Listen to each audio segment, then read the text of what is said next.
ಗುರು neat ರೀ exam ಇಂದ 21 ಜನ ವಿದ್ಯಾರ್ಥಿಗಳು ತಮ್ಮ ಪ್ರಾಣ ಕಳ್ಕೊಂಡ್ರು. ಅದೇ ರೀತಿ ಈಗ ಕರ್ನಾಟಕದಲ್ಲಿ ಕೆಪಿಎಸ್ಸಿ ಅವ್ರು ಏನಾದ್ರು ವೆಟರ್ನರಿ ಪೋಸ್ಟ್ ಗೆ ರೀ ಎಕ್ಸಾಮ್ ಮಾಡಿದ್ರೆ ಅದರಿಂದ ಯಾರಾದ್ರೂ ವಿದ್ಯಾರ್ಥಿಗಳು ತಮ್ಮ ಪ್ರಾಣಕ್ಕೆ ಹೆಚ್ಚು ಕಮ್ಮಿ ಮಾಡ್ಕೊಂಡ್ರೆ ಅದಕ್ಕೆ ಯಾರು ಹೊಣೆ? ಸರ್ಕಾರಕ್ಕೆ ನನ್ ಕಡೆಯಿಂದ ಒಂದು ಮನವಿ. ಕಾಂತರಾಜು ಅವರೇ, ದಯವಿಟ್ಟು ನೀವು ಕೂಡ ಈ ವಿಡಿಯೋನ ನೋಡಿ. ಎಲ್ಲದಕ್ಕೂ ರೀ ಎಕ್ಸಾಮೇ ಸೊಲ್ಯೂಷನ್ ಅಲ್ಲ. ಕೆಪಿಎಸ್ಸಿ ಅವರು 400 ವೆಟರ್ನರಿ ಪೋಸ್ಟ್ ಗೆ ಎಕ್ಸಾಮ್ ಮಾಡಿದ್ರು, ಫೈನಲ್ ಲಿಸ್ಟ್ ಕೂಡ ಬಿಟ್ಟಿದ್ರು. ಈಗ ರೀ ಎಕ್ಸಾಮ್ ಆಗ್ಬೇಕು ಅಂತ ಕೆಲವು ಮೂರ್ಖರು ಬಾಯ್ ಬಡ್ಕೊಳ್ತಾ ಇದಾರೆ. ಆ 400 ಪೋಸ್ಟ್ ಅಲ್ಲಿ ಒಂದು 100 ಜನ 80 ಲಕ್ಷ ರೂಪಾಯಿ ದುಡ್ಡು ಕೊಟ್ಟು ಸ್ಕ್ಯಾಮ್ ಮಾಡಿ ಸೆಲೆಕ್ಟ್ ಆಗಿದ್ದಾರೆ ಅಂತ ಅನ್ಕೊಳ್ಳೋಣ. ಆ ರೀತಿ ಹಣ ಕೊಟ್ಟು ಸ್ಕ್ಯಾಮ್ ಮಾಡಿ ಸೆಲೆಕ್ಟ್ ಆಗಿರೋ ಕ್ಯಾಂಡಿಡೇಟ್ಸ್ ಯಾರು ಅಂತ ಸಂಬಂಧಪಟ್ಟ ತನಿಖಾ ಸಂಸ್ಥೆಗಳು ತನಿಖೆ ಮಾಡಿ ಅಂತವ್ರಿಗೆ ಶಿಕ್ಷೆ ಕೊಡಿ. ಆ ಸ್ಕ್ಯಾಮ್ ಆಗಿರೋ ಪೋಸ್ಟ್ ಗಳಿಗೆ ಮಾತ್ರ ರೀ ಎಕ್ಸಾಮ್ ಮಾಡಿ. ಫುಲ್ ರೀ ಎಕ್ಸಾಮ್ ಆದ್ರೆ ಜೆನ್ಯೂನ್ ಆಗಿ ಸೆಲೆಕ್ಟ್ ಆಗಿರೋ ಕ್ಯಾಂಡಿಡೇಟ್ಸ್ ಗಳಿಗೆ ಅನ್ಯಾಯ ಆಗುತ್ತೆ. ಒಂದು ಸಲ ಯುಪಿಎಸ್ಸಿ ಎಕ್ಸಾಮ್ ಪಾಸ್ ಮಾಡಿದವನು ಮುಂದಿನ ವರ್ಷ ಮತ್ತೆ ಯುಪಿಎಸ್ಸಿ ಎಕ್ಸಾಮ್ ಬರೆದ್ರೆ ಪಾಸ್ ಆಗ್ತಾನೆ ಅಂತ ಗ್ಯಾರಂಟಿ ಇರಲ್ಲ.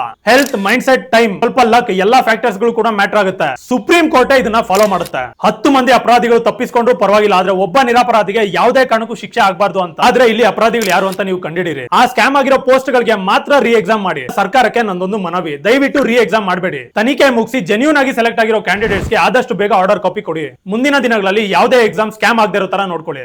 Thank you.